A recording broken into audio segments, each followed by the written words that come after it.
ஸ்டாலின் ஏற்கனவே சொன்னார், தமிழகத்தை தலைகுனிய விடமாட்டேன் என்று சொன்னார். இன்றைக்கு தமிழ்நாட்டிலே தலைகுனிந்து நிற்கின்ற காட்சி இப்பொழுது தொலைக்காட்சியிலே பார்க்கின்றோம். இன்னைக்கு நாடே அதிர்ந்து போய்விட்டது. தமிழ்நாடு மட்டுமல்ல, இந்திய நாடே அதிர்ந்து போய்விட்டது. இதுவரை எத்தனையோ அரசியல் கட்சிகள் தமிழகத்திலும் சரி இந்தியாவிலும் சரி இன்றைக்கு பொதுக்கூட்டம் நடைபெற்றுகின்றன. எந்த ஒரு பொதுக்கூட்டத்திலும் இல்லாத அளவிற்கு 41 உயிர்கள் இந்த பொதுக்கூட்டத்திலே கலந்து கொண்டவர்கள் உயிரிழந்திருக்கிறார் என்று சொன்னால் இந்த அரசாங்கம் தான்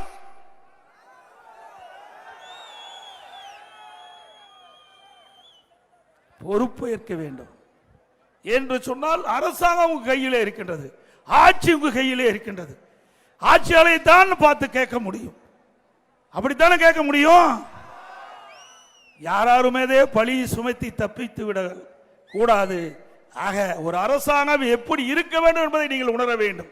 இனியாவது இன்றைக்கு நடக்கின்ற பொதுக்கூட்டத்திற்கு முழுமையான பாதுகாப்பை தருவீர்கள் என்று நாங்கள் எதிர்பார்க்கின்றோம்.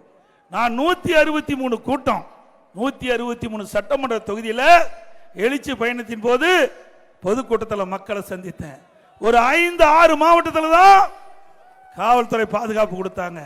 மற்ற மாவட்டத்தில் எல்லாம் நம்ம கழக நிர்வாகிகள், தொண்டர்கள், கூட்டணி கட்சி சேர்ந்த தலைவர், நிர்வாகிகள் பாதுகாப்போடு தான் கூட்டம் நடத்த முடிஞ்சது.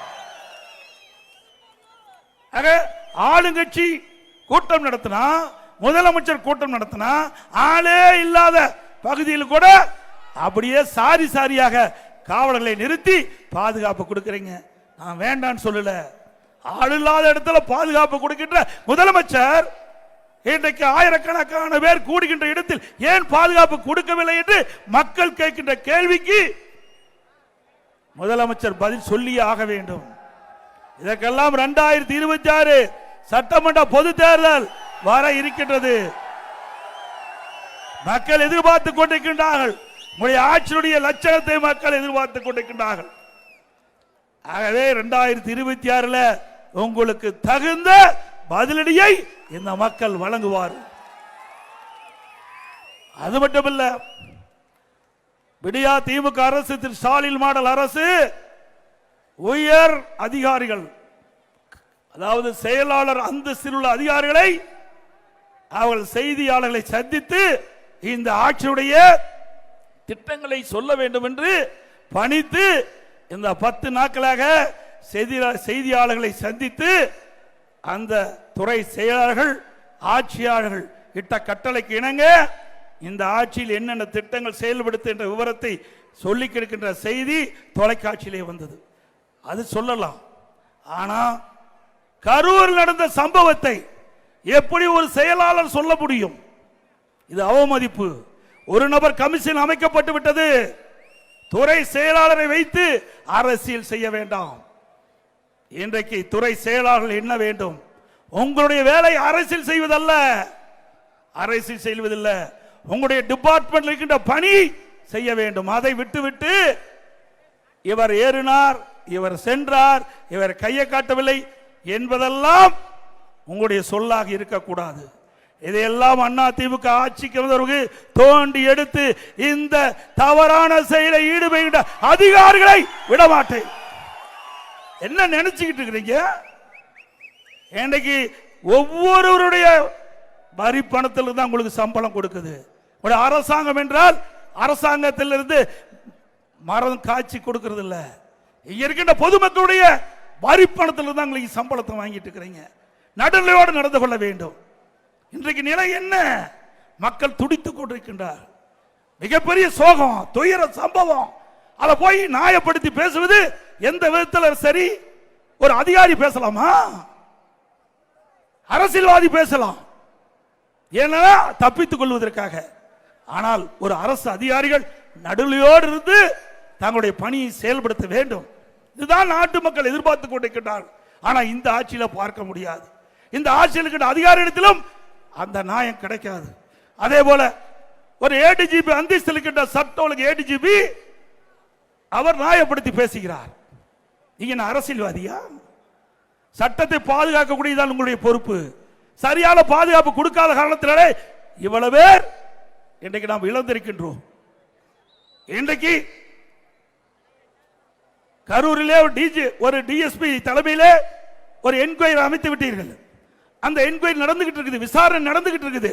அப்படி இருக்கின்ற பொழுது ஒரு உயர் அதிகாரி ஏடிஜிபி சட்ட ஒழுங்கு பதவியில் இருக்கின்றவர் அவர் செய்தியாளரிடத்தில் இந்த அரசுக்கு நியாயப்படுத்தி பேசுகின்ற பொழுது, இந்த நடந்த சம்பவத்தை பற்றி பேசுகின்ற பொழுது, அதுக்கு கீழ் இருக்கின்ற அதிகாரி எப்படி நியாயமாக விசாரணை நடக்குமா? இதெல்லாம் ஒரு கண் துடைப்பு. நடந்த சம்பவத்தை மறைப்பதற்கு, நடந்த தவறை மறைப்பதற்கு இன்று அரசு எடுக்கின்ற நாடகம். திரு ஸ்டாலின் அவர்களே, இவ்வளவு பிரச்சனை ஏற்பட்ட பிறகும் இன்னும் நீங்க திருந்த பாட்டு இல்லை, திருந்ததாக இல்லை. இவ்வளவு உயிர் தமிழ் மண்ணிலே நாம் இழந்து விட்டோம். இன்றைக்கு தமிழகத்தை தலைகுனிய விடமாட்டேன் என்று சொல்லிக் கொண்டிருக்கின்ற முதலமைச்சர் அவர்களே, இன்றைக்கு அந்த கூட்டத்திலே மயங்கி விழுந்து அந்த ஒரு பெண்மணியை தூக்கி கொண்டு செல்கிறார்கள். தலை சாய்ந்து செல்கின்றார்கள். தலை நிமிர்ந்து இல்ல, தலை சாய்ந்து சென்று கொண்டிருக்கின்ற காட்சியை தொலைக்காட்சியிலே அத்தனை பேரும் பார்த்தோம். அத்தனை பேரும் பதறி போயிருக்கின்றார்கள். ஒட்டுமொத்த தமிழ் மக்களே பதறி போயிருக்கின்றார்கள். இதற்கு பதில் சொல்ல வேண்டியவர் முதலமைச்சர். உண்மைதானே? ஆகவே இன்றைக்கு ஒரு நபர் கமிஷன் அமைக்கப்பட்டிருக்கின்றீர்கள். எந்த தகவலாக இருந்தாலும் ஒரு நபர் கமிஷன் இடத்திலே தான் குறிப்பிட வேண்டும். அதிகாரிகளை வைத்து, தன்னுடைய அதிகாரத்தை வைத்து இதை உண்மை சம்பவத்தை மறைத்து விடலாம் என்றால் நிச்சயமாக நடக்காது. உண்மை சம்பவம் மக்கள் பார்த்து கொண்டுதான் இருக்கிறார் என்பதை முதலமைச்சர் உணர வேண்டும். அது மட்டுமல்ல, அங்கே இருக்கின்ற கரூர் நகரத்தில் இருக்கின்ற அங்கே இருக்கின்ற ஒரு முன்னாள் அமைச்சர் ஏன் பதற? மடியில கனம் இல்ல, வழியில பயம் இல்ல. அப்படி இருக்க வேணும். ஆனா உன் பயம் தெரியுது, முகத்துல பயம் தெரியுது, உன் சொல்லுல பயம் தெரியுது. ஏன் மாறி மாறி அதிகாரிகள், இன்னைக்கு அங்க இருக்கின்ற முன்னாள் அமைச்சர்கள் ஏன் உண்மையை மறைச்சு பேசுறீங்க? ஆக இதற்கெல்லாம் 2026 சட்டமன்ற தேர்தலில் பொதுமக்கள் தகுந்த பதிலடி கொடுப்பார் என்பதை மட்டும் எண்ணி பார்க்க வேண்டும்.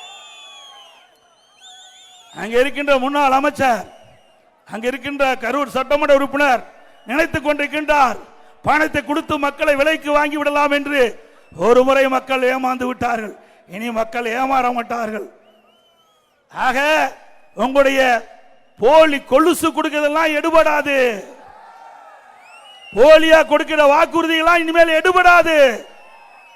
அரவக்குறிச்சி சட்டமன்ற தேர்தல் இடைத்தேர்தல் வருகின்ற பொழுது அங்க இருக்கின்ற தாழ்த்தப்பட்ட மக்களுக்கு வீடு கட்டுவதற்கு 3 சென்ட் நிலம் தானாக அப்பொழுது நிறுத்தப்பட்ட அந்த வேட்பாளர் தன்னுடைய சொந்த பணத்தில் வாங்கி கொடுப்பதாகவும், சொந்தமாக வீடு கட்டி தருவதாகவும் 25,000 பேருக்கு வாக்குறுதி கொடுத்து அந்த வாக்குறுதி நிறைவேற்றப்பட வேண்டும்.